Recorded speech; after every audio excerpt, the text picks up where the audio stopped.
எல்லாருமே வந்து ஃபெயில் ஆயிட்டாங்க. இல்ல ஒரு ரேங்க் வாங்கிட்டு அந்த கிளாஸ் விட்டு போக மாட்டோம்னு உட்காந்துருக்காங்க. துரைமுருகன் சொல்லி ஒருத்தர் இருக்காரு.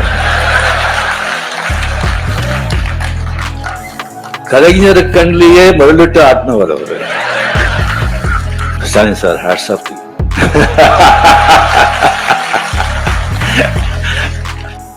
எப்பவுமே வந்துட்டு இந்த ஸ்கூல் டீச்சர் வரும்போது ஸ்கூல் டீச்சருக்கு இந்த நியூ ஸ்டூடெண்ட்ஸுங்க வந்து ப்ராப்ளமே கிடையாது, ஈஸியா வந்து சமாளிச்சிருவாங்க. பழைய ஸ்டூடெண்ட்ஸ் இருக்க பாருங்க, அவங்கள சமாளிக்கிறது சாதாரண விஷயம் தான். இங்க ஏகப்பட்ட பழைய ஸ்டூடெண்ட்ஸ், நான் அங்க பார்த்து சொல்றேன், ஏகப்பட்ட பழைய ஸ்டூடெண்ட்ஸ். அது சாதாரணமான பழைய ஸ்டூடெண்ட்ஸ் இல்ல,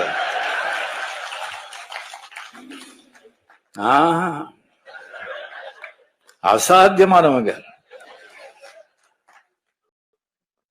எல்லாருமே வந்து ஃபெயில் ஆயிட்டாங்க. இல்ல ஒரு ரேங்க் வாங்கிட்டு அந்த கிளாஸ் விட்டு போக மாட்டோம்னு உட்காந்துருக்காங்க.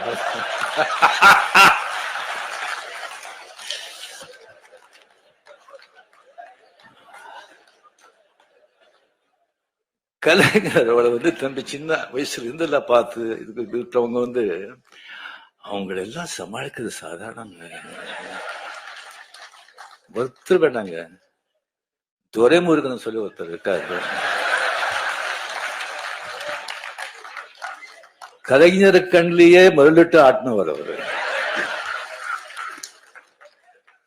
அவருக்கு ஏதாவது விஷயம் சொல்லி இப்படி போற இப்படி பண்றோன்னே எப்படி இருக்கு, எப்படி நல்லா இருக்கு அப்படின்னு சொன்னா அப்படியா சந்தோஷம் அப்படின்னு சொன்னா அது என்ன நல்லா இருக்குன்னு சொல்லி சந்தோஷம் சொல்றாங்களா, என்னடா இப்படி பண்றீங்கன்னு சந்தோஷம் சொல்றாங்களா, ஒன்னும் புரியாது.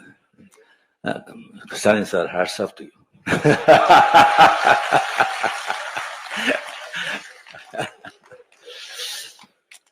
ஸோ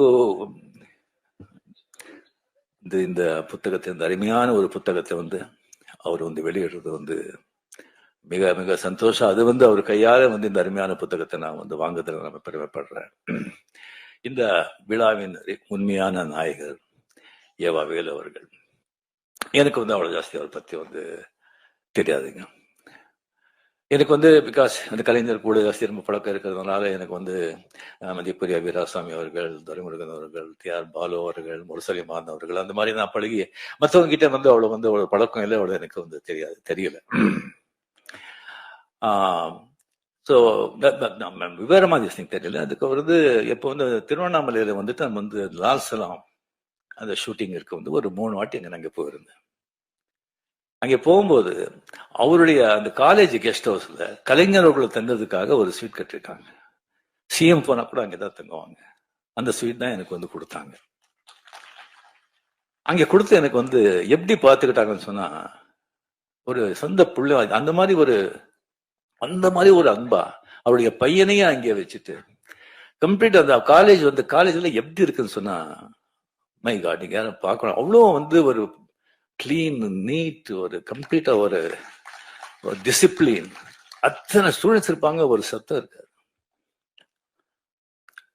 அவங்க வந்து அத்தனை பேர் இருந்தா கூட யாருமே இருந்தா இருக்கும்போது ஒருத்தர் கூட டிஸ்டர்ப் பண்ணல. ஃபேன்ஸ் ஆகட்டும், ஸ்டூடெண்ட்ஸ் ஆகட்டும், அவ்வளோ பெரிய ஸ்ட்ரிக்ட் கரெக்டா. அங்கே ஒரு சமையல்காரர் இருக்காரு, ஒரு மீன் குழம்பு பண்ணாரு. வாழ்க்கையில அந்த மாதிரி சாப்பிட்டதே கிடையாது. இது ஐயா சாப்பிடுறாரு சொன்னா இல்லைங்க, அவர் சாப்பிட மாட்டாரு. அவர் வந்து அவர் சாப்பாடு நீங்க பார்த்தா கடும் ஏழையோட மோசமா சாப்பிடுறாரு. இல்லை, அதனாலதான் உடம்பு நல்லா இருக்கு. ஸோ அந்த மாதிரி அவரை வந்து பார்த்துக்கிட்டு அவர் வந்து 2 வாட்டி கிட்ட வந்து பார்த்து சிஎம் எல்லாம் வந்து தலைவர் கேட்டுட்டே இருக்காங்க, எப்படி சார் நல்லா இருக்காரா, கரெக்டா பாத்துக்கிறாங்களா அப்படின்னு கேட்டுட்டு இருக்காங்க. எல்லாம் சரியா இருக்கா, என்னங்க இதை விட என்ன வேணும்